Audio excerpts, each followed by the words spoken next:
cidadania, também nos brindar com a palestra cujo tema é Estoicismo, Migrações e Direitos Humanos. Precisamos de um novo paradigma de coração. Com a palavra, professora, obrigado. Eu que agradeço. Acho que não preciso. Obrigada. Agradeço o convite. Gostaria de cumprimentar a mesa na figura do desembargador José Marcos Gundelli. Agradeço a iniciativa do Renato junto com o Walter, que já estiveram lá na Faculdade de Educação, dialogando com a gente diversas vezes, né? Acho que o Renato foi extremamente generoso em me colocar no mesmo patamar que a professora Rosana, porque ela é a autoridade do tema. Eu não sou. Eu flerto com o tema da migração desde o momento que eu conheci o professor Vedovato.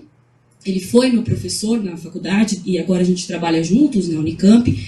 E, num determinado momento, a gente fez uma proposta para a reitoria de uma atividade pontual, e a reitoria nos colocou em diálogo com a professora Rosana, e esses laços foram sendo estreitados ao longo do caminho. Mas eu tenho muito mais recebido conhecimento deles do que ofertado esse conhecimento. Acho que é importante dizer esse preâmbulo, porque a minha contribuição vem na composição de um mosaico científico para trazer algumas situações em que a gente coloca as políticas públicas em diálogo com o direito, né, mas em especial nessa temática com um pano de fundo filosófico, né, em especial para demonstrar que a filosofia ela tem um sentido. A filosofia não é só uma discussão ou uma tentativa de justificativa de atividades, né? A filosofia, se em algum momento a gente fala, às vezes, no direito, preciso usar o bom senso. O aporte teórico filosófico, ele é um bom direcionamento para o que a gente possa chamar aí de bom senso, né? E numa temática tão importante como essa, das migrações, essa discussão precisa ser reiterada constantemente. Então, a minha contribuição aqui hoje, o título que eu propus foi Estoicismo, Migrações e Direitos Humanos, precisamos de um outro paradigma. E essa contribuição ela tem duas bases principais.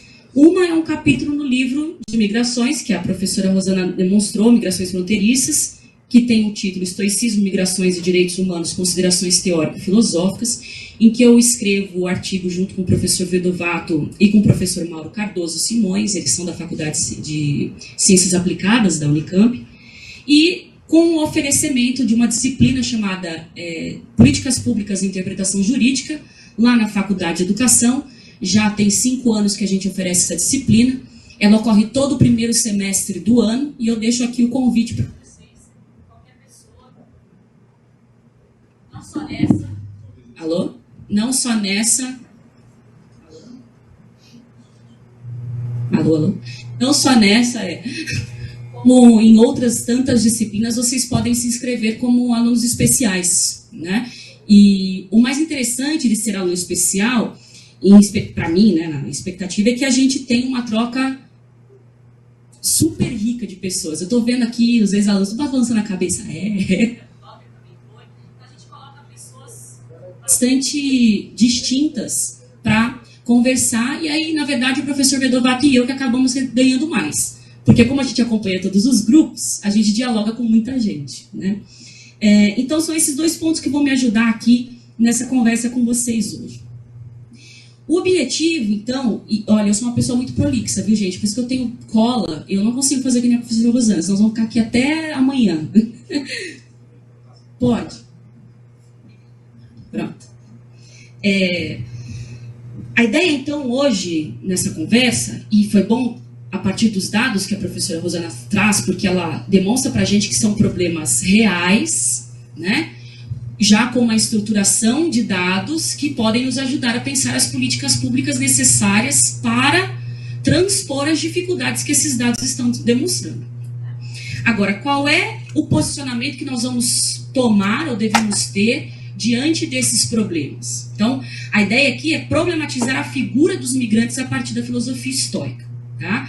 Em que eu vou destacar essas contribuições em 3 variantes dos estoicos, que é a variante lógica, a variante física e a variante ética, dentro da filosófica, com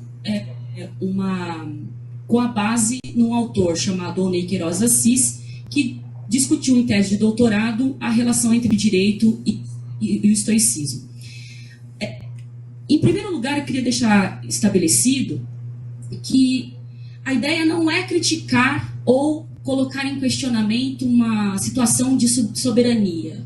Ana, você está pedindo, então, conforme você vai fazendo essas discussões, de que o Brasil tem que abrir mão, os países têm que abrir mão da soberania, nós vamos ter uma grande comunidade, como vocês vão ver, os estoicos pensam no sentido de cosmópolis. Não é isso. Mas a ideia é colocar acima disso as pessoas. Essa é a proposta inicial, né? A soberania tem que estar a serviço de, né? Por isso que a gente discute a organização de Estado, né? Quando a gente tem essas preocupações, o foco é o indivíduo, é a pessoa, né?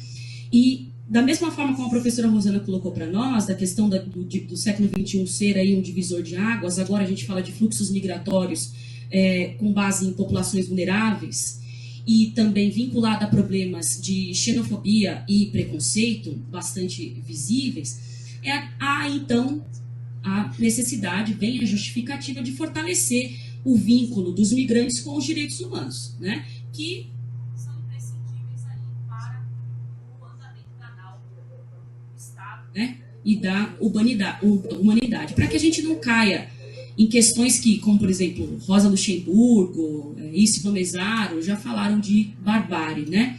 Entretanto, às vezes nós conseguimos aqui no século XXI uma barbárie com alguns requintes de crueldade, nesses processos de compreensão e de aceitação de outras pessoas, né? Então, tendo isso como um preâmbulo, a minha fala tem 3 momentos. O primeiro deles é estabelecer com vocês quem são os estoicos, tipo, do que você está falando, né? Em segundo lugar, destacar as relações que a gente pode traçar entre o estoicismo e os migrantes, a fim de fortalecer a ideia de direitos humanos e que eles devem ser os condutores da atual situação dos migrantes no Brasil. Em especial, de acordo com o que preconiza o artigo 3º da Lei de Imigração, o inciso 1º, né? Ele é um artigo que fala dos princípios das garantias, mas o inciso 1º, o artigo 3º fala: a política migratória brasileira rege-se pelos seguintes princípios e diretrizes. Inciso 1º, universalidade, indivisibilidade e interdependência dos direitos humanos. E aí ele vem com um rol bastante extensivo, como a própria professora destacou, né, da qualidade que essa lei traz para nós em termos de direcionamento de como compreender esses migrantes. E vou aí para as considerações finais. E, claro, sempre aberta para que a gente possa estabelecer o diálogo. Bom, quem são os estoicos, então, e por que eu estou trazendo eles como vínculo com a temática de direitos humanos, né? Ela é uma escola filosófica do período helenista, então estou falando aqui de 300 anos antes de Cristo, mais ou menos, é o período que ela se estabelece. Ela é fundada em Atenas, por Zenão de Cício, e ela se chama estoica porque naquele momento as escolas, quando elas se estabeleciam, elas tinham o nome do lugar onde elas estavam. Então, a estoa, né, como se fosse o pórtico em grego, tornou-se então estoica. Por isso que chama a escola dos estoicos.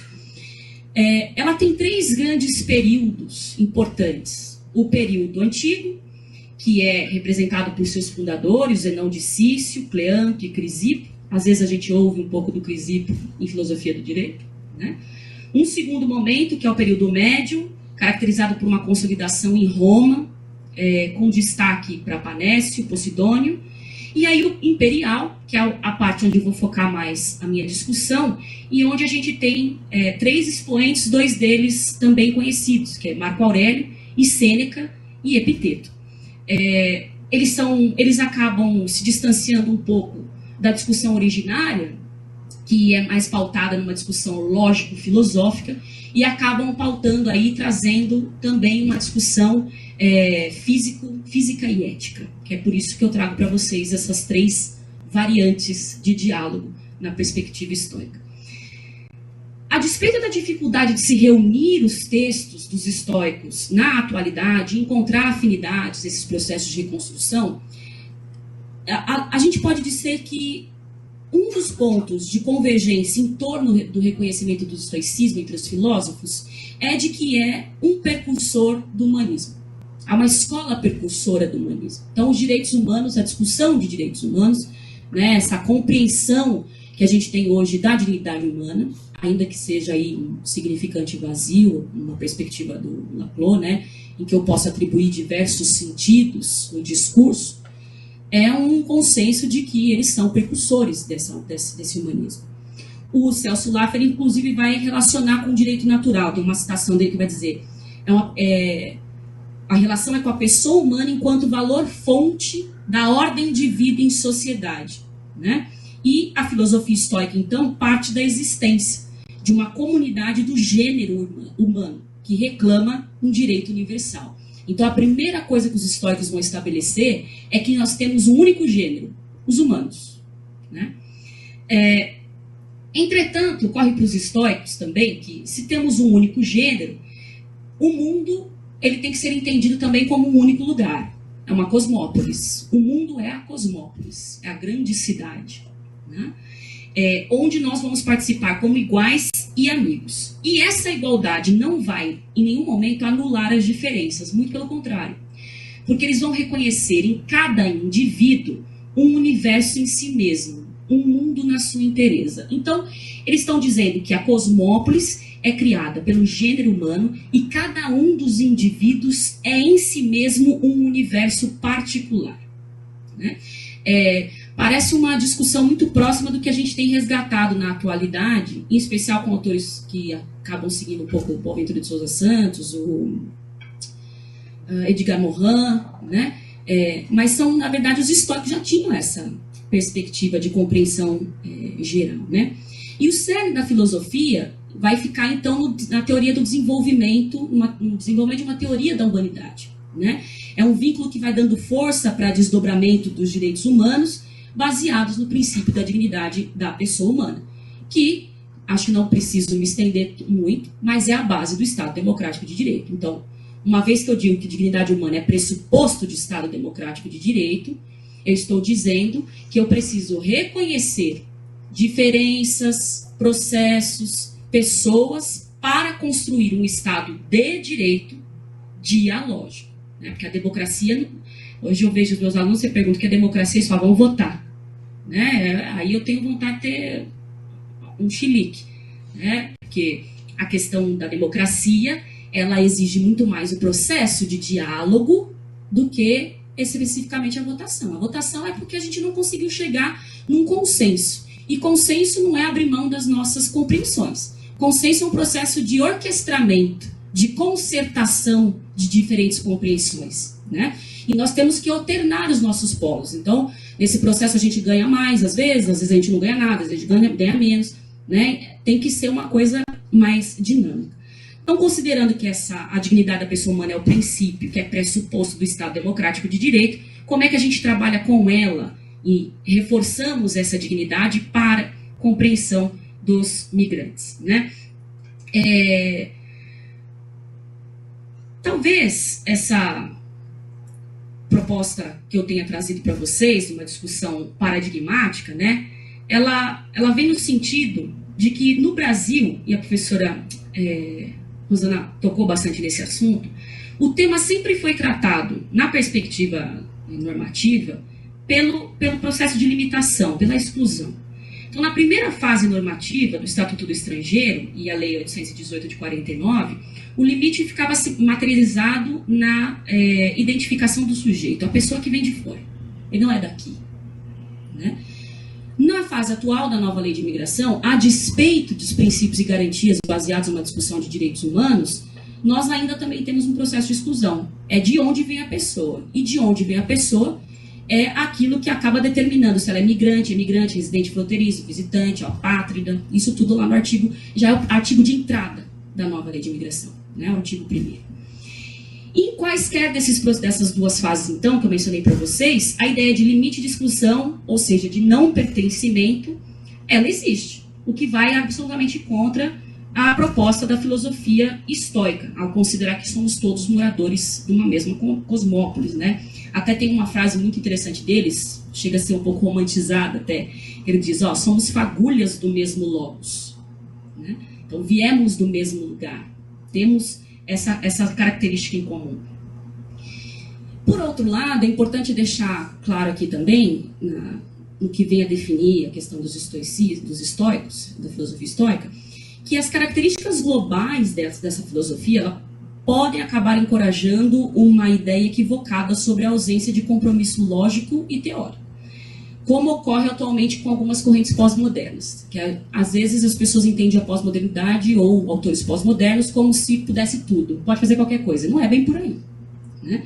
Em especial porque a filosofia estoica ela é reconhecida como a primeira da história a desejar ser e autoafirmar-se sistemática.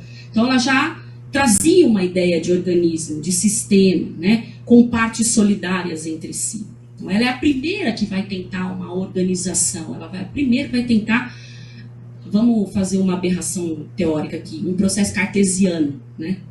Aberração teórica, Descartes está aí há não sei quantos milhões de séculos depois dos estoicos, né? Nesse sentido, então, o autor, né, o Nequiros Assis, que eu trago para vocês, vai destacar que a sabedoria para os estoicos é a ciência ou conhecimento das coisas divinas e humanas, e a filosofia é a prática da virtude adequada a essa sabedoria. Em linhas gerais, ele está dizendo para nós assim, se nós sabemos, então, o que são direitos humanos, dignidade da pessoa humana, por que nós não aplicamos? Ou por que é difícil fazer essa aplicação? Ou por que quando nós aplicamos a gente acaba criando outras barreiras e dificuldades? Então, por exemplo, tem o Estatuto do Refugiado, mas veja a situação que a professora Rosana trouxe para nós. Né? Ó, a gente tinha 6.000 pessoas para tratar, agora tem 127, olha a precariedade. Né? Então, em linhas gerais, é isso que ele está discutindo conosco. E a maneira como eles vão encontrar para dividir a totalidade desse saber são nessas 3 variantes que eu vou entrar agora com vocês. A física, a ética e a lógica. Então, a física está relacionada à natureza, a ética à moral e a lógica à racionalidade. E eles tentam, então, trabalhar com todos os aspectos que compõem a identidade humana, né? Então, já entrando aí na segunda parte, já que a gente estabeleceu o que seriam aí os estoicos, né? Claro, gente, de linhas muito gerais. Tem gente que leva 2 anos para estabelecer o que são os estoicos, ok? Então, vamos dar um desconto, né? Esse segundo momento, a ideia é destacar com vocês, então, as relações que a gente pode traçar entre o estoicismo e os migrantes para fortalecimento da ideia dos direitos humanos, né? De acordo com o artigo 3º, inciso 1º que eu li aqui para vocês. A primeira relação que a gente pode tratar, ou seja, eu gosto dessa alegoria porque ela parece me autorizar a trazer os estoicos para reforçar a compreensão de direitos humanos junto à situação dos migrantes. É que a filosofia estoica tem um caráter migratório, né? Ela só foi possível porque seus fundadores, nenhum dos fundadores dela em Atenas era ateniense, todos eles eram estrangeiros, né? O Zenão era negro, oriundo da ilha de Chipre, Cleanto e Crisipo eram da Ásia Menor. Então, quando eles se estabelecem, eles já se estabelecem com uma perspectiva de estarem de fora, de serem diferentes, né? E só é possível a gente compreender, então, isso porque eles já começam com uma perspectiva de movimento, né? Para que a filosofia estoica vá para além de Atenas, saia de Atenas e vá conquistar aí outras fronteiras, em especial o Império Romano, né? Na sua fase mais tardia. Nessa característica, então, considerando a lógica, entre diversos fatores que a gente pode apontar, acho que o mais interessante é o foco na linguagem, né? A linguagem, para os estoicos, é uma variante lógica. E eles entendem que existem 3 coisas interligadas na linguagem. A voz, que é o som da palavra, o significado, que a voz vai exprimir, e o objeto, que é a própria coisa a qual a voz se refere, né? A voz e o objeto, para os estoicos, são corpóreos. Eles se materializam, eles acontecem, eles realizam, né? Já o significado, ele é incorpóreo. É muito próximo do que vem a ser discutido bem mais para frente, numa virada linguística, com Wittgenstein, de jogos de linguagem, né, que a gente amplia a nossa linguagem a partir da compreensão dos jogos de linguagem de determinados grupos. Então, os advogados têm um grupo de linguagem, os educadores têm um grupo de linguagem, os demógrafos têm um grupo de linguagem. Conforme a gente vai conhecendo diferentes linguagens, nós vamos ampliando a nossa compreensão desse mundo.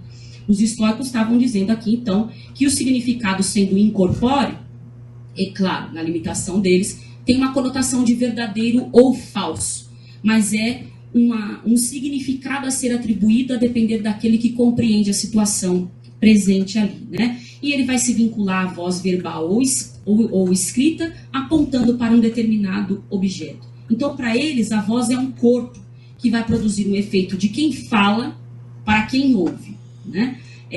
A voz humana é o som articulado emitido pelo pensamento. Na teoria da linguagem, então, eles vão conseguir reunir e articular os propósitos de outras teorias, acentuando e dando compreensão a essa voz, porque a transferência que a gente pode fazer é que a linguagem é extremamente importante para esses grupos migrantes. Claro, ela é importante para todos nós, ponto, né? Por que eu estou dizendo que no caso dos migrantes ela tem um plus, uma força, né? Porque a linguagem, para eles, vai reunir a articulação entre aquilo que é presente, ou seja, onde eles são entendidos. Eu estou chamando migrante aqui, mas eu estou falando isso como gênero, tá? Então, estou tentando trazer todas as outras identidades aqui presentes na própria lei de migração. Então, quando eu falar migrantes, por gentileza, entendam nessa perspectiva mais ampla. Então, ele tem uma articulação com o presente, que é onde ele está, e como ele é entendido agora, e com o passado, que é de onde ele vem, da sua localidade, né? Também nesses livros que a professora Rosana trouxe, com base em alguns autores aqui, Borba, Moreira, Santos, eles vão identificar que a linguagem deve ser entendida como um fator facilitador da integração, né? O Santos, quando conta da migração senegalesa, identifica a linguagem como a responsável pela delimitação das relações humanas, já que entre eles acabam utilizando as línguas de seus respectivos países, mas enquanto comerciantes com a população consumista, valem-se da linguagem local. Então, a linguagem para eles é um movimento com que eles mantêm viva a própria essência e começam a construir outras essências, né? E no estoicismo, Epiteto vai dizer para nós assim, os limites da retórica não estão exatamente na evidência. Então a gente fala assim, a retórica é aquilo que vai me convencer, né? Na verdade, o limite dessa retórica está na insensatez do ouvinte, que sequer sabe escutar. Então, uma citação literal dele, né? Se existe uma arte de bem falar, também existe outra de bem escutar. Portanto, não faz sentido dialogar com pessoas que não se rendem às mais evidentes verdades. O que ele está chamando aqui, né? Ele está dizendo, olha, preste mais atenção no que aquele que está chegando tem a lhe dizer, do que explicar para aquele como é que as coisas funcionam no lugar que ele acabou de chegar. Porque assim será a forma mais fácil de você estabelecer um diálogo com essas pessoas, né? Também no estudo das migrações é manifesta a convergência daquilo que é belo, né? Da verdade, da escuta. Em outros trabalhos também, presentes no livro da professora Rosana, organizado por ela e pelos colegas, eles evidenciando essas falas, eles trazem para nós histórias encantadoras de vida, entretanto não menos trágicas, que verbalizadas por seus protagonistas, estão mais próximo que poderiam das suas respectivas verdades, né? Essas, por suas vezes, necessárias para a compreensão desse grupo de pessoas. Todavia, e aí é a parte mais relevante de todos nós que estamos envolvidos com a discussão da migração, dependentes de uma escuta atenta, profissional, para além da romantização, que vá configurar em políticas públicas de atenção aos migrantes em várias partes do globo. Não tem como pensar a política pública para um grupo de pessoas sem escutar essas pessoas. Partir do pressuposto de que nós sabemos o que elas precisam, né? Eu só vou saber o que o outro precisa eu perguntar para ele. E isso é altamente relevante em todos os processos e dentro dos três poderes, tanto para a organização de uma legislação que seja mais próxima deles, né, então no Poder Legislativo, quanto para a implementação dessas políticas no Poder Executivo, quanto para o Poder Judiciário, que é o momento do jus experiente, que eles vêm aqui, né, solicitar as mais diferentes ajudas para que eles possam ser reconhecidos como sujeitos de direito. Nesse proscênio, então, a relação entre a lógica estoica e os migrantes, que eu trago para vocês, a voz acaba simbolizando não só as virtudes, ou seja, presentes e passadas dessas pessoas, daquilo que elas carregam consigo, daquilo que elas estão estabelecendo agora nessa nova situação, mas também verdade no discurso retórico, né? Dar voz aos imigrantes nos processos aos quais são submetidos é condição sem a qual há uma efetivação adequada da lei na perspectiva dos direitos humanos, tentando amenizar aí a intensidade, de vez em quando a rudez desses mesmos processos. Então, o diálogo, parece que não, mas ele acaba tendo o poder, digamos assim, de minimizar a intensidade e a dificuldade que essas pessoas passam quando elas chegam em determinados países, né? Muito bem. No campo da física, o que a gente pode trazer com relação aos estoicos, e foi bastante interessante, que aí a professora começa a discutir conosco sobre as migrações transnacionais, né? Sobre as migrações transnacionais. Para os estoicos, a física vai constituir um fundamento de direito natural, né? É na física que a noção de sistema e de totalidade se revela de forma mais forte, mais evidente, né?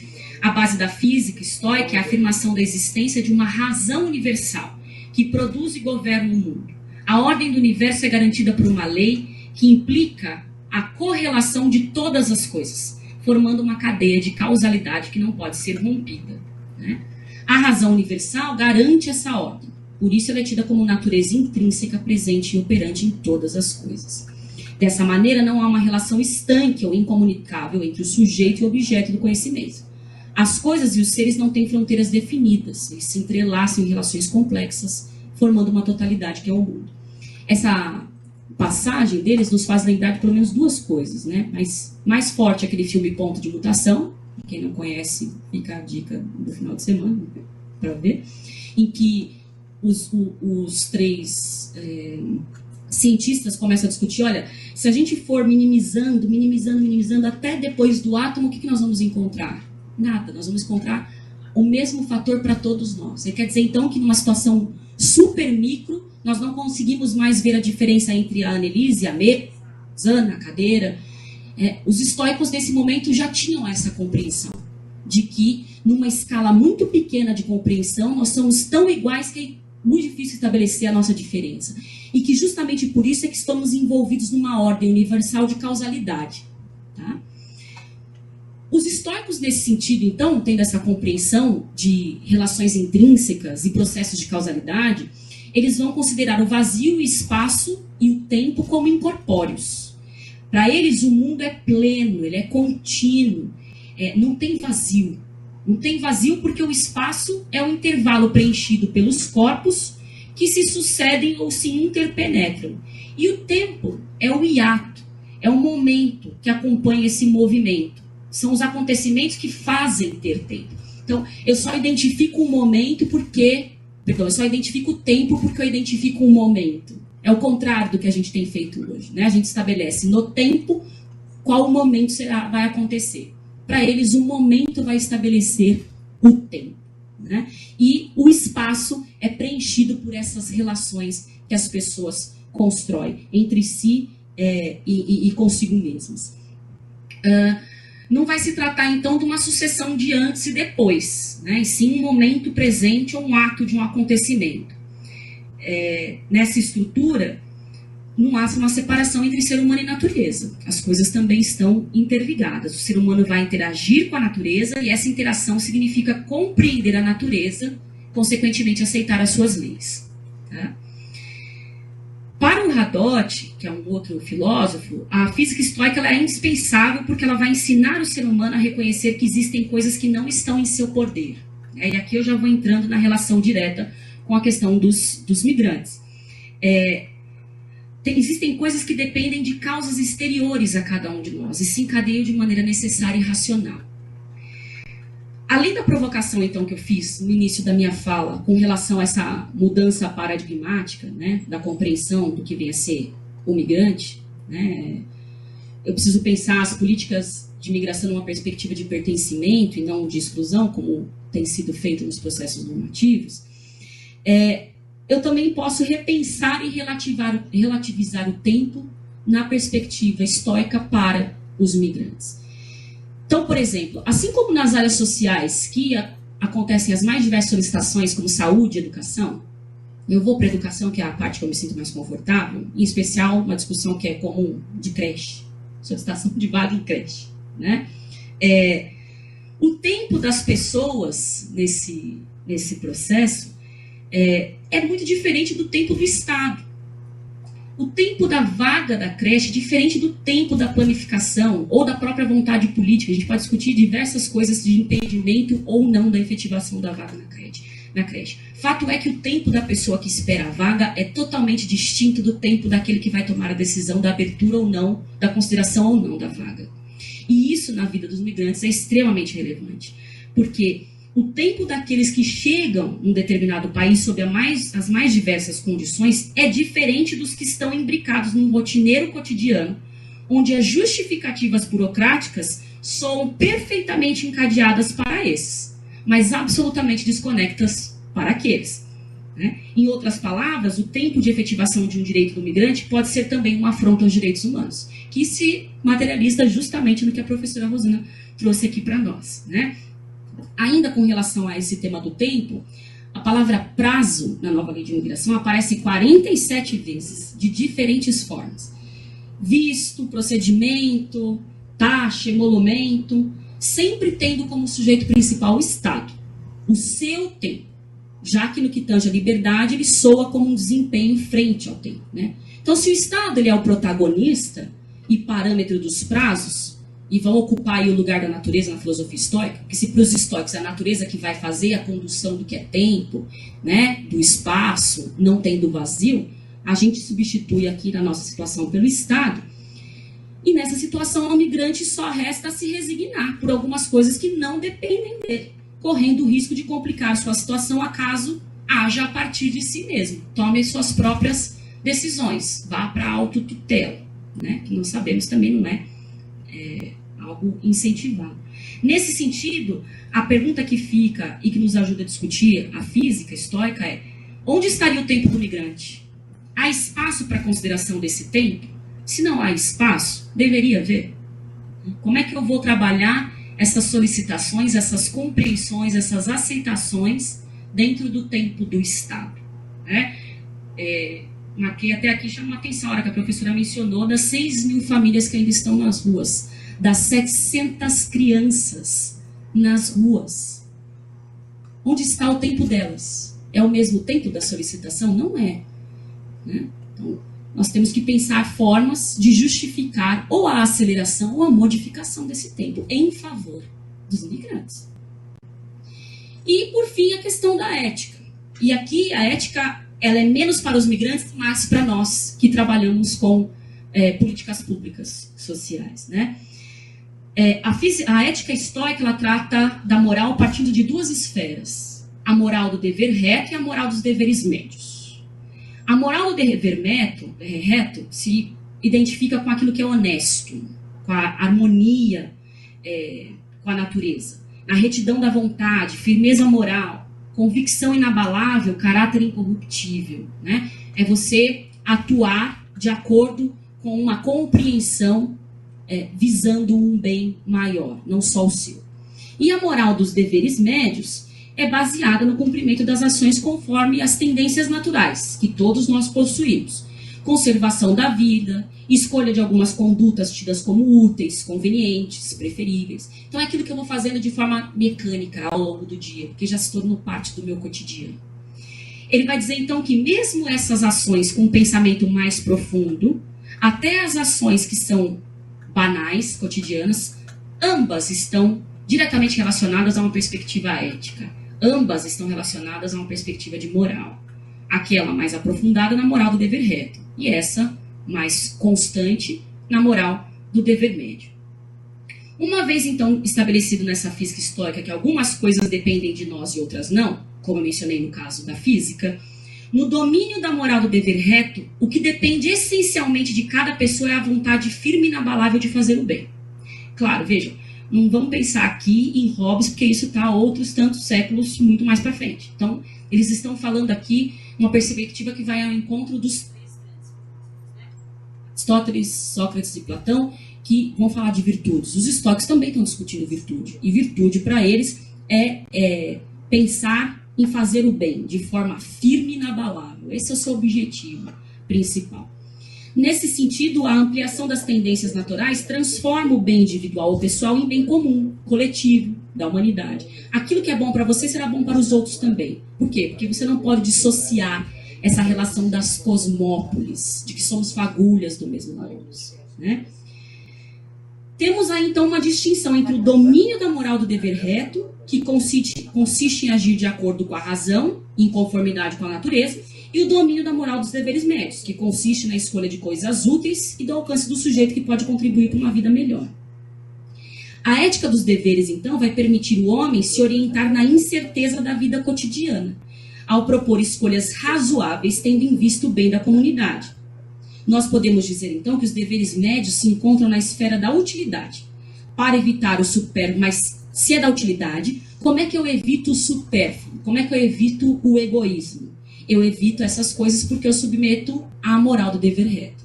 Então, a moral dos deveres médios está diretamente associada, submetida, comprometida com a moral do dever reto. A ética dos deveres, então, vai ser uma teoria de ação, que vai ser conduzida aí por essa virtude. Quando eu comecei a mencionar sobre a ética dos deveres para vocês, eu falei, olha, é muito mais para nós que trabalhamos do que para os migrantes. E por quê? Porque a ética dos deveres, ela pode orientar as profissões públicas em diversos sentidos, né? No cumprimento dos deveres de cidadania, correspondendo a uma moral das ações úteis e preferíveis, extensiva ao gênero humano. Nesse sentido, então, talvez a ética estoica se aproxime mais de uma discussão acerca dos tomadores de decisão e implementadores de políticas públicas, também para migrantes, do que especificamente aos próprios migrantes. Porque é como nós vamos percebê-los na perspectiva física e na perspectiva lógica, né? Ou seja, da linguagem e dos tempos, né? O bem da coletividade, então, enquanto valor condutor das ações, somado a essas condutas úteis e preferíveis, poderia amenizar os impactos da física estoica no universo dos migrantes, quais sejam o exercício frente ao tempo e ao desempenho restrito de liberdade. Essa parte dos estoicos, para mim, embora seja final, é a mais relevante, porque é fato que, da forma como as coisas têm sido conduzidas, os envolvidos no processo, eles são mais senhores das vidas dos migrantes do que os próprios migrantes. Então, termos a consciência disso, né, é a mesma coisa que violência simbólica. Você anula a violência simbólica? Não, você reconhece que ela existe. E sabendo que ela existe, você toma algumas atitudes para minimizá-la, né, mas nunca neutralizá-la, desde que todos compreendamos que existe aí um processo de violência. Por exemplo, esse momento agora é um processo de violência. Eu escolhi para vocês o que eu ia falar e vocês estão aqui me ouvindo. Se vocês vão levar isso para vocês depois ou não, isso é outro problema. Tá? Mas vocês estão presos aqui com a gente durante essas 2, 3 horas. Né? Como é que a gente minimiza isso e possibilita um processo de diálogo? Né? Esse processo de diálogo a gente consegue minimizar se nós entendemos que estamos mais senhores da vida dos migrantes do que eles mesmos, enquanto diretamente envolvidos nas políticas públicas que permitem esses migrantes se movimentarem ou não. Veja a mudança que faz no mapa eles poderem ter o direito de ir, vir, estar e permanecer. Né? Claro, no que tange a categoria da magistratura, ao juiz, acho relevante a gente fazer a seguinte observação. Eu parto do pressuposto de que, especialmente, tirando o STF e STJ, as demais instâncias, o ativismo judicial, ele é causado por aqueles que levam o problema ao judiciário. Então, são aqueles que comunicam, os comunicadores da norma, é o nome que eu dou para essas pessoas, num texto chamado Contemplem, eis o comunicador da norma. Essas pessoas, quando trazem o problema para o judiciário, elas estabelecem para o juiz, que está preso ao princípio do non liquid, qual é a arena em que ele vai tomar as decisões. Então, essas pessoas também têm que ter em mente como é que elas vão apresentar o problema dos migrantes para o poder judiciário, porque a maneira como eles apresentam pode ser mais ou menos danosa. Pode ajudar mais ou menos o processo de aplicação da compreensão dos direitos humanos. E aí a gente entra na perspectiva que a própria professora Rosana também falou sobre governança,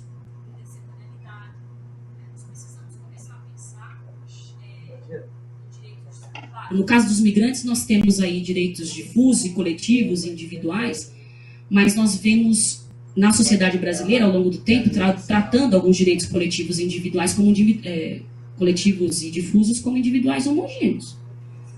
Né? Então, por exemplo, quando eu peço uma vaga, eu faço 200 mil ações para uma vaga em creche, eu não estou fazendo uma discussão de direito difuso e coletivo. Eu estou transformando essas pessoas em consumidores. Eles estão se tornando uma discussão de individuais homogêneos.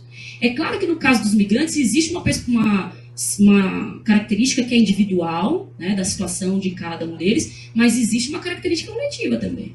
Então, como é que as pessoas vão fazer o diálogo com o judiciário, com o legislativo, com o executivo, na compreensão dessa complexidade de fatores que nós temos?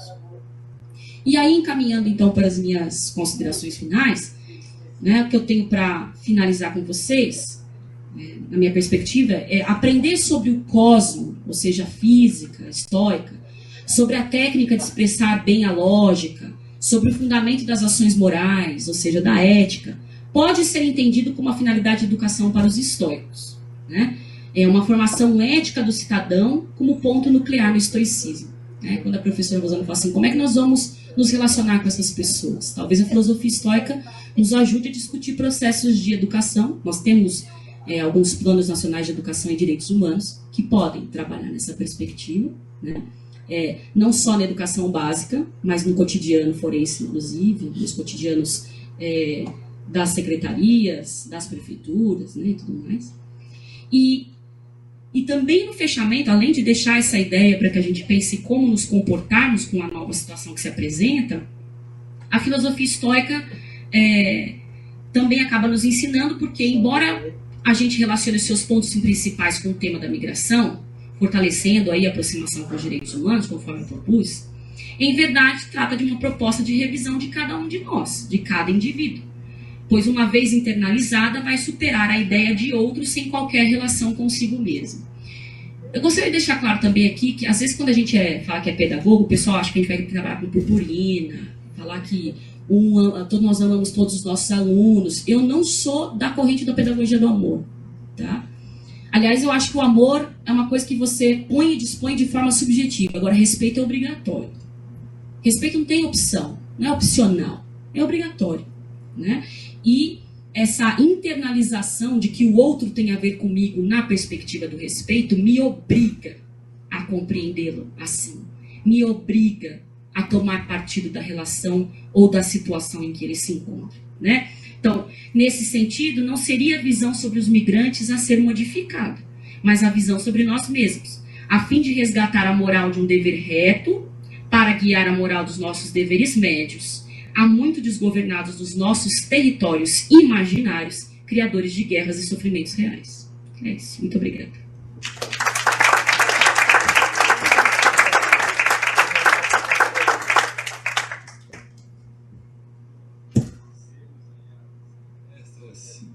Que está funcionando. Eu queria passar a palavra para o meu colega Márcio, para fazer alguma intervenção, comentário, pergunta para as professoras. Se der tempo também, depois eu gostaria de fazer também. Por favor, Márcio.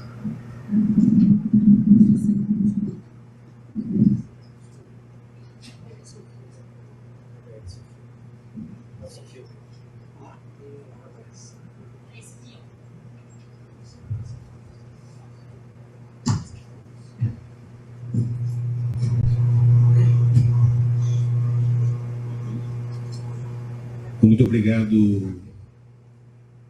Queria agradecer aqui o Renato, o Nardelli.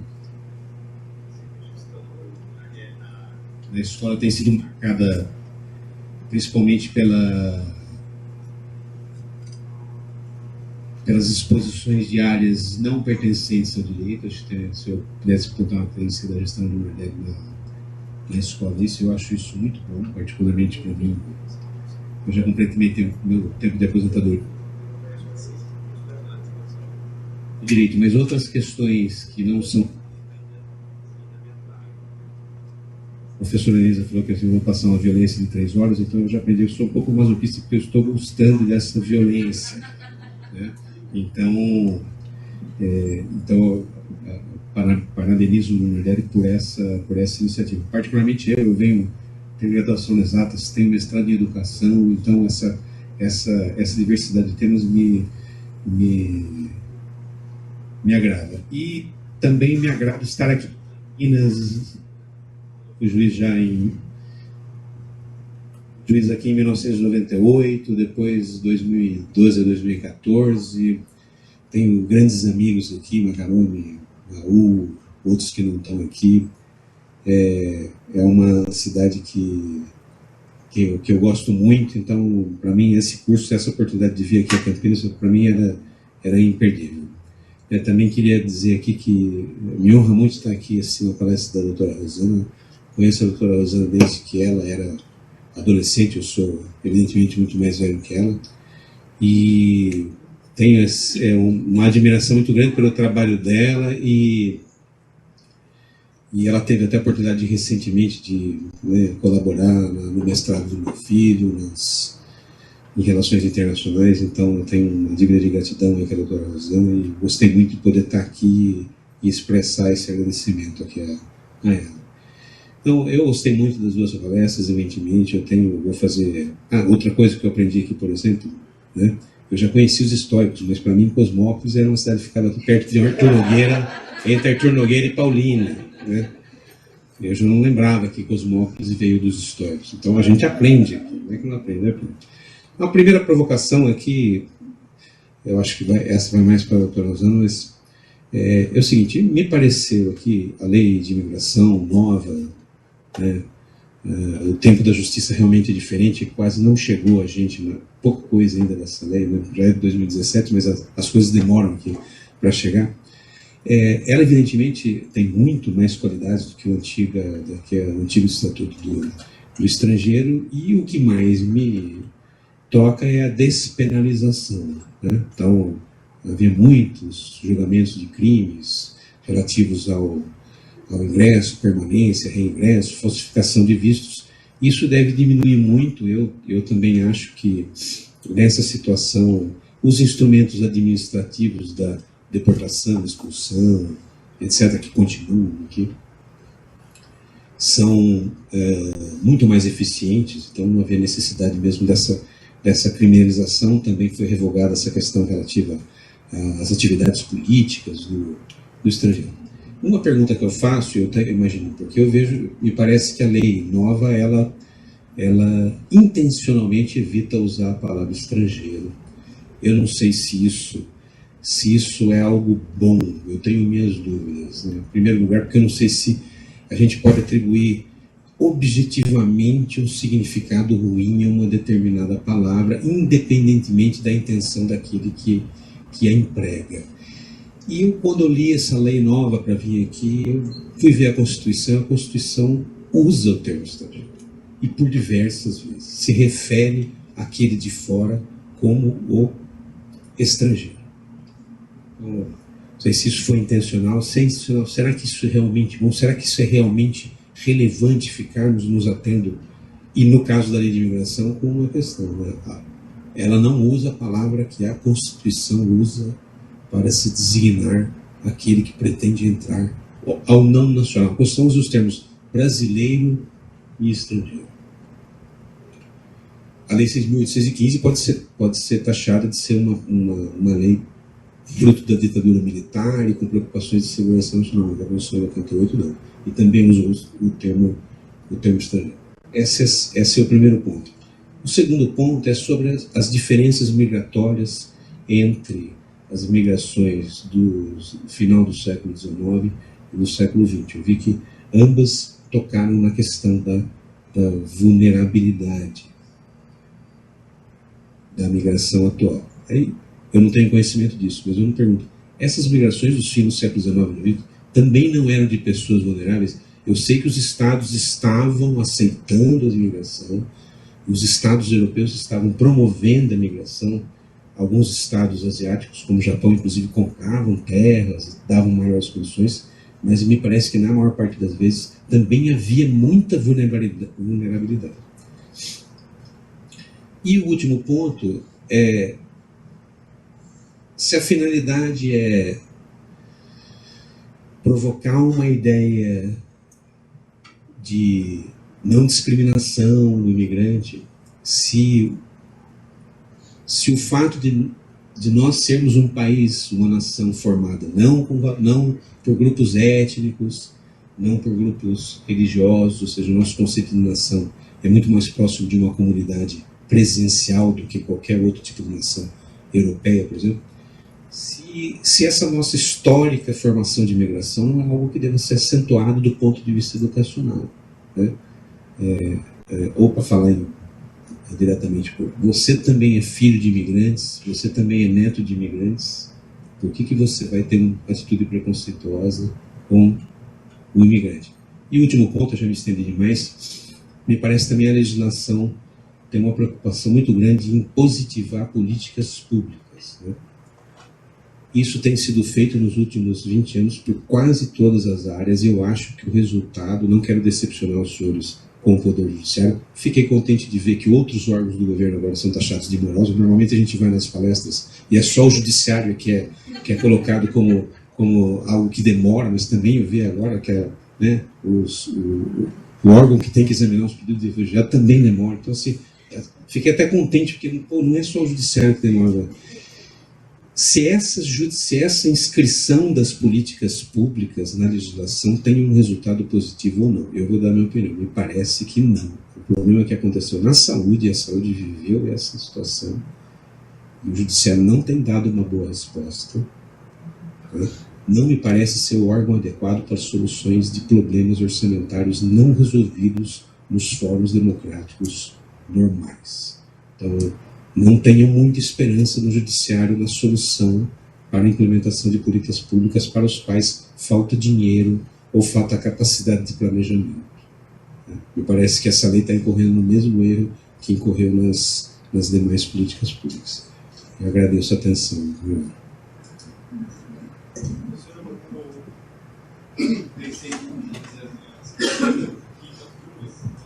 Respondem na sequência.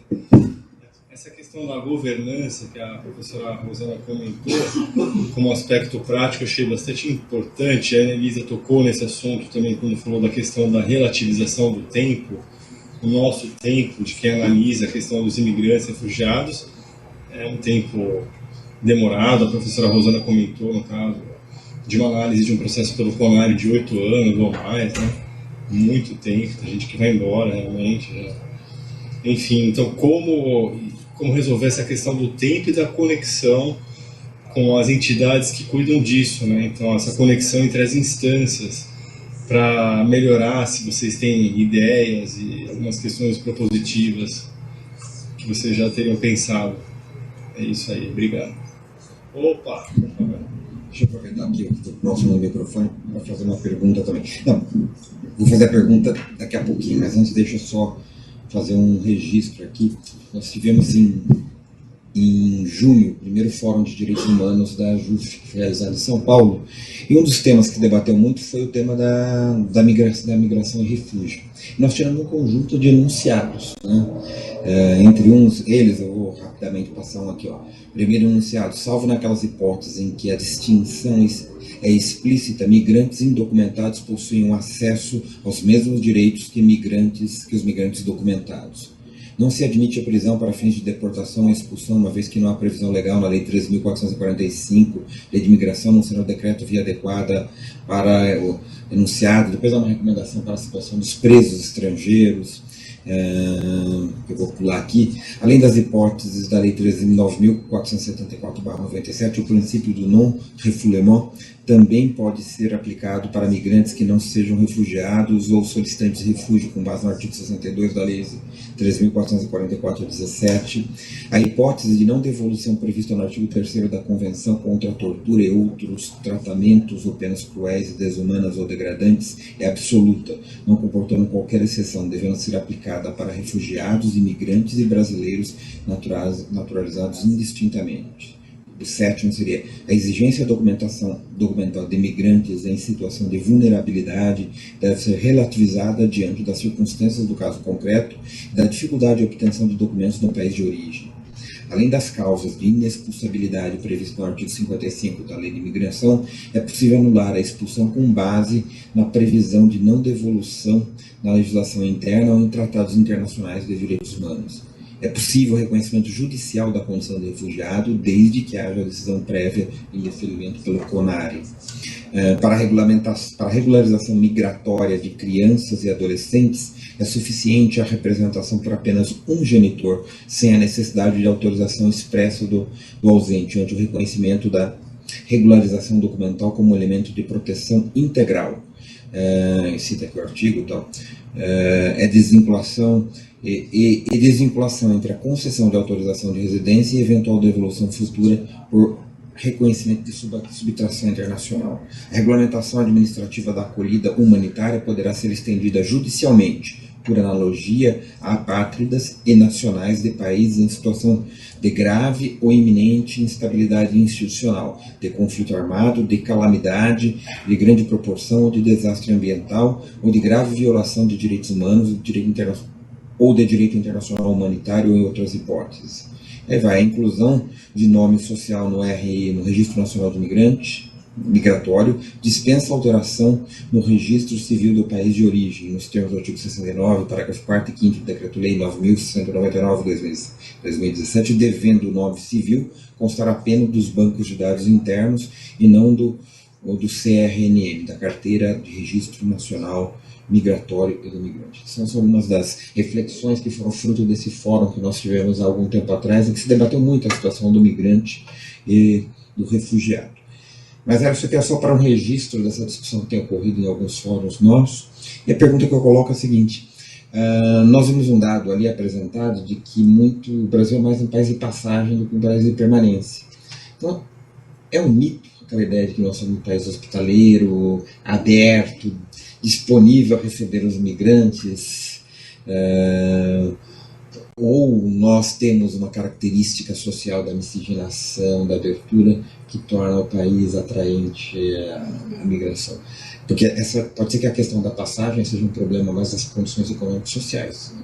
Nós temos 13 milhões de empregados com dificuldade no próprio mercado interno para os brasileiros, imagine para as pessoas que vêm de fora e não trazem, eventualmente, uma capacidade ou uma habilidade de trabalho que seja valorizada no mercado interno, que seja semelhante ao que nós temos aqui para os nacionais.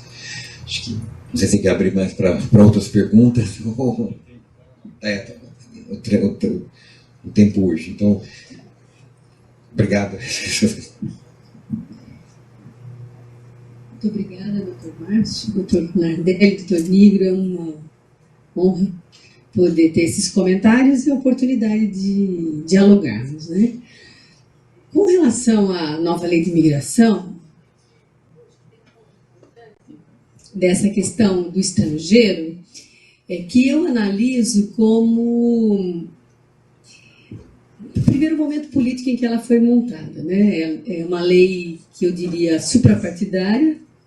Ela teve uma participação de diferentes atores, diferentes comunidades, teve uma discussão, teve consultas. Então, acho que tem um ponto aí que eu vejo,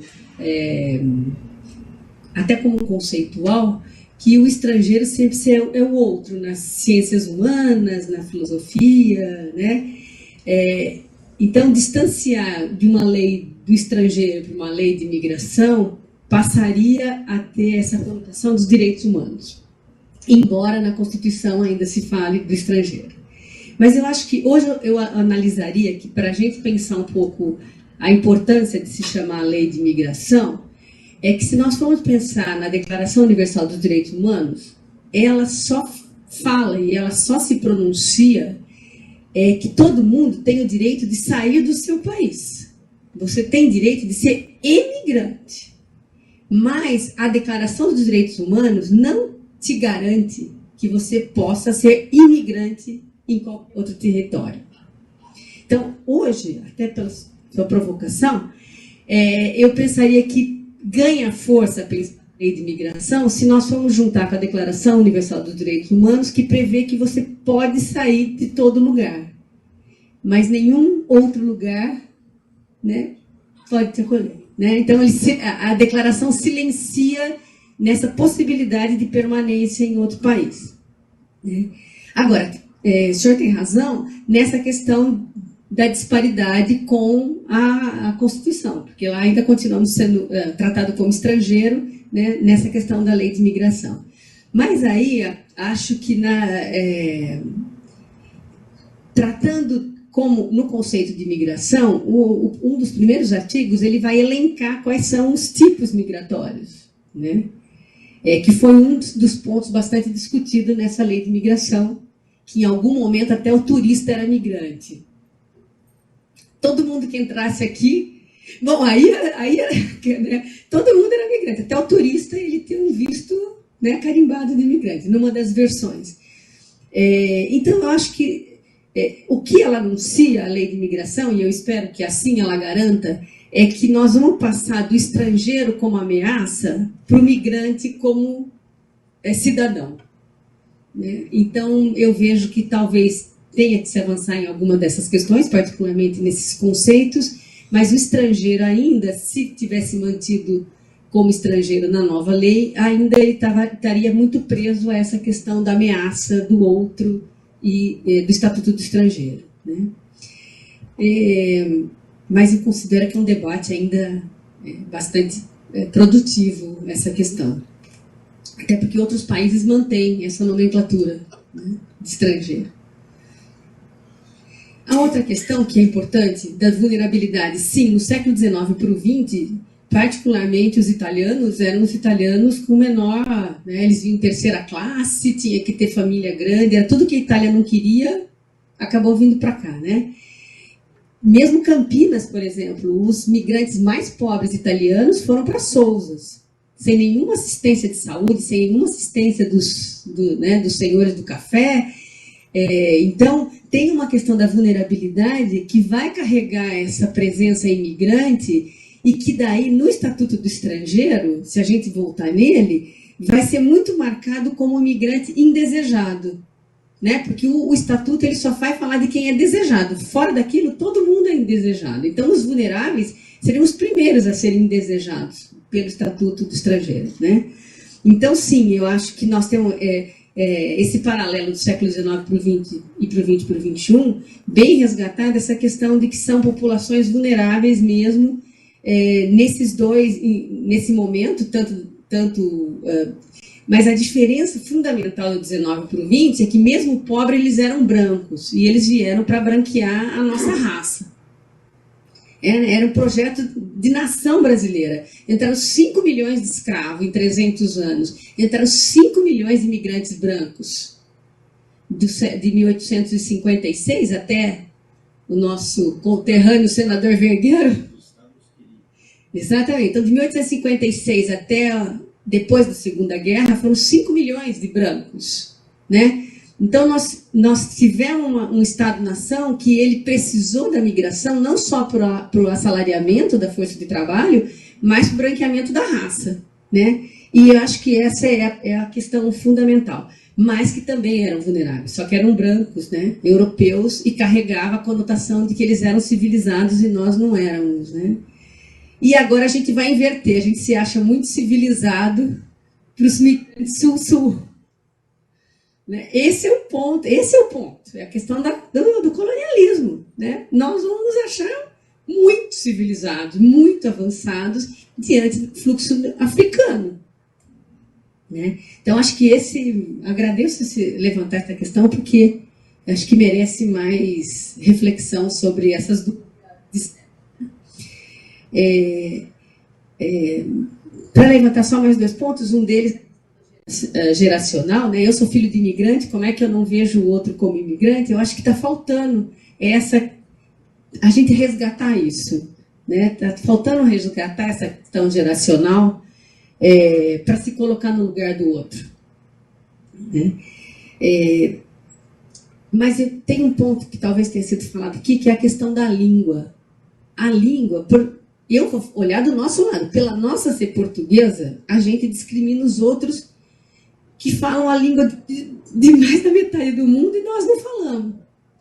Né? Nós é que discriminamos quem fala, os congoleses que falam francês, porque eles são negros. Nós aqui vamos discriminar os latino-americanos que falam espanhol e outras nações, metade, só nós não falamos espanhol na América Latina. Então, eu acho que tem um problema na questão da discriminação que nós vamos carregar, que é a questão da língua, mas é a língua do outro, né?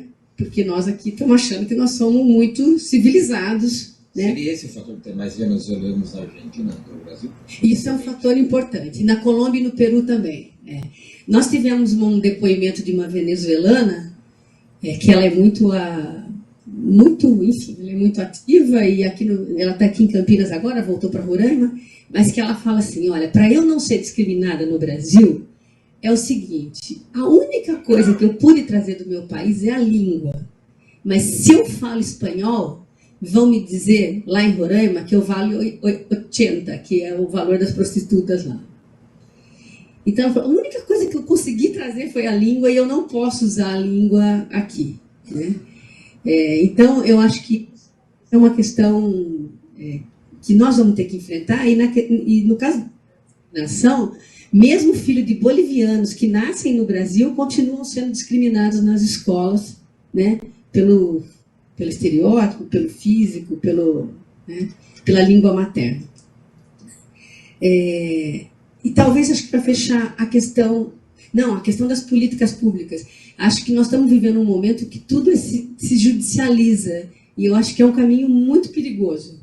Né? Um caminho perigoso não só pela questão da morosidade ou qualquer outra coisa, mas por uma falta, talvez, né, de um maior envolvimento dos diferentes atores da sociedade. E aí eu entro na questão, eu acho que o ponto fundamental para pensar na governança, e o exemplo local é o melhor que pode existir. Não adianta a gente achar que nós vamos fazer se a gente fizer uma política migratória, nós vamos cair na segurança nacional. Então, o que tem de melhor é pensar o local. Como que localmente nós vamos gerir esses fluxos? Então, para a gente partir da governabilidade migratória, que segundo Lélio Marmara, ela está baseada na segurança nacional, para a governança, nós temos que mobilizar os atores, incluindo os próprios migrantes, né? E vocês viram, o perfil deles são muito diferenciados. Nós não podemos fazer uma única ação dentro dessa governança que dê conta da variedade de fluxo. Como é que nós vamos atender os bengaleses e os venezuelanos e os congoleses na mesma prática de um serviço público ou na saúde, né? Então, eu acho que o ponto fundamental que eu acho que do conceito de governança, primeiro é o de direitos humanos, o segundo, eu acho que tem que ser essa possibilidade de diálogo com diferentes atores. E, da minha perspectiva, a governança ela começa no âmbito local. Embora as explicações vão estar todas no âmbito global, né, as políticas sociais e a governança se dá primeiramente no âmbito local. E só para fechar, a questão do mito de receptividade migratória, a professora Giralda Seifert, ela é uma das teóricas que vai dizer isso, que nem os brancos foram bem recebidos aqui quando ela vai estudar os alemães protestantes no sul do Brasil. Porque os desejados eram brancos, europeus, católicos e civilizados. Os incivilizados também não era interesse nosso, né? Os japoneses também só depois, né? No momento era uma ameaça para o Brasil ter os japoneses. Então, esse mito da receptividade, ela vem até hoje. E, às vezes, a gente confunde isso, porque a gente vai dizer, não, né, nos discursos, o Brasil é um país receptivo, ele tem uma história de imigração, mas não vamos esquecer, é a migração branca. É aquela que era para o branqueamento da raça, aquela que serviu como pretexto do trabalho assalariado, sendo que a gente já tinha 5 milhões de africanos aqui no Brasil, né? Então, eu acho que se apoia muito nessa questão da migração e do Brasil como um país aberto, mas, ao mesmo tempo, nós temos o problema da nossa estrutura social que diferencia negros e brancos na sua estrutura ocupacional e social, que isso vai se sobrepor agora a essas novas migrações que são não brancas. Então, a questão do racismo, ela é forte, muito forte nas migrações do século XXI, que vem da nossa estrutura como sociedade brasileira, né? Então, o livro do professor Florestan Fernandes, O Negro na Sociedade de Classe, se a gente for lendo as entrelinhas, nós vamos entendendo onde é que estão querendo colocar os migrantes, né, não brancos no país. Então, acho que é isso. Muito obrigada, agradeço a oportunidade.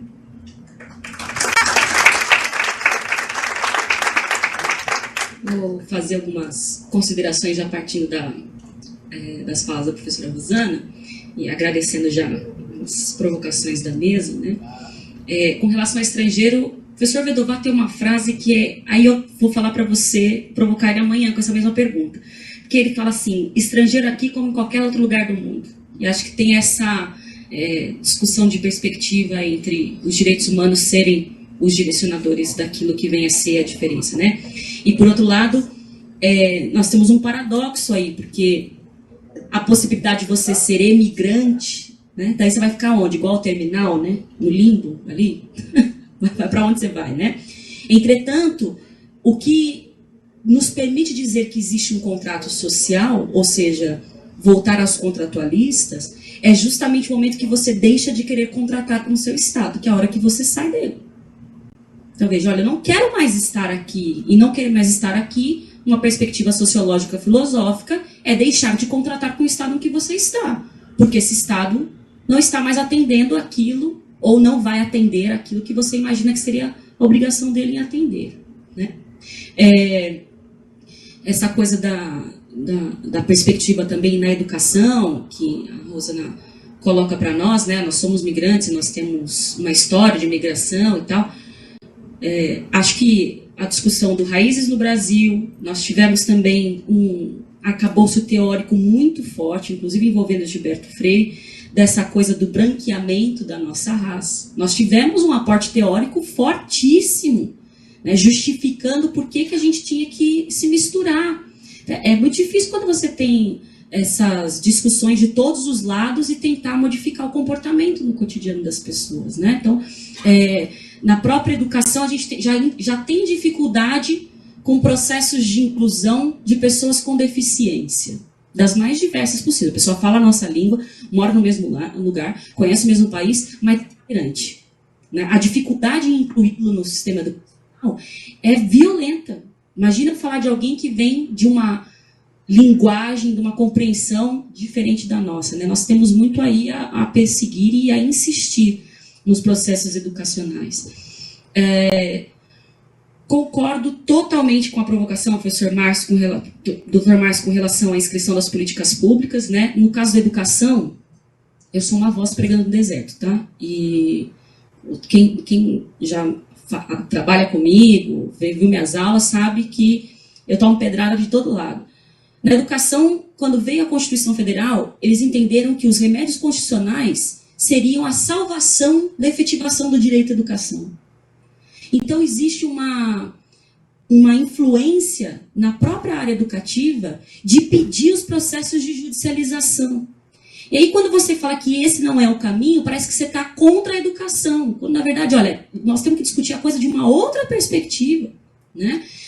Na minha tese de doutorado, eu falei da ditadura do judiciário, nesse sentido de achar que o judiciário é o nosso senhor, e nós vamos lá pedir para ele vai efetivar os direitos, sem considerar as escolhas trágicas, as limitações orçamentárias, as dificuldades de planejamento, né? Eu tenho uma discussão de federalização, uma discussão de tributação. O município é o que tem a maior carga de responsabilidade social com menor carga de arrecadação tributária. As relações que a gente vai construindo, tipo Fundeb, estou falando da área da educação, que é aquilo que me toca, né, mais profundidade. Mas concordo totalmente, é muito complicado a gente achar que o judiciário é elaborador e implementador de política pública. Ele deve ser um player, com certeza absoluta, mas não da maneira como nós estamos provocando o judiciário para ser esse player, de jeito nenhum, né? Não tem dado nenhum fruto interessante para nós. E aí, nesse sentido, já entro na provocação do Renato, que ele fala, como resolver a questão do tempo e da relação entre essas instâncias, né? Renato, acho que isso não é um problema das políticas de imigração, isso é um problema de políticas públicas. Em políticas públicas, nós temos uma dificuldade enorme das intersetoriais, né? Vou dar um exemplo muito banal. Mas, por exemplo, a gente tem aqui, né? O cara vai lá, arrebenta o asfalto, faz um asfaltamento novo. Aí vem a Sanasa, arrebenta o asfalto para arrumar algum cano. Vai lá e faz um remendo no asfalto novo. Eu estou pedindo muito para essas duas instituições conversarem em termos de quem vai fazer primeiro o buraco e do outro vai passar. Não estou. E olha que eu estou falando de uma situação estrutural, não estou falando de gente. Né? Então, a gente tem uma dificuldade, inclusive por conta dessa compreensão das ciências sociais em geral, de achar que o judiciário é aquilo que vai resolver a maior parte dos problemas, de compreender que os processos de concertação, né, normativa, de maneira muito mais rápida, mudanças legislativas dentro do Poder Judiciário. E nós temos outras formas de resolver isso. Né? Nós não precisamos ficar presos sempre ou reclamando sempre da morosidade. A morosidade também é nossa em pensar outras soluções. E eu acho que essas soluções estão na maior participação e envolvimento da sociedade como um todo, no maior envolvimento e participação do Ministério Público e nesse diálogo com a Prefeitura e as suas secretarias. Né? Então, por exemplo, o problema da creche não é um problema de educação só, é um problema de trabalho decente, um problema de assistência social. Por que essas secretarias não são chamadas para dialogar? Acho que isso vai ao encontro da preocupação com relação aos migrantes também. E acho que com relação à questão hospitaleira, a professora já fechou, e parabenizo esses levantamentos, já deixando sugestão baseada na fala da professora Rosana, que eu ouvi você mencionando aí, tendo pelo menos um genitor. Ela mencionou dos diversos casos que a criança não tem ninguém. Então, quando essa criança não tem ninguém, como é que a gente vai resolver o problema dela? Né? Fica aí a sugestão para na próxima pensar sobre isso. É isso, obrigada.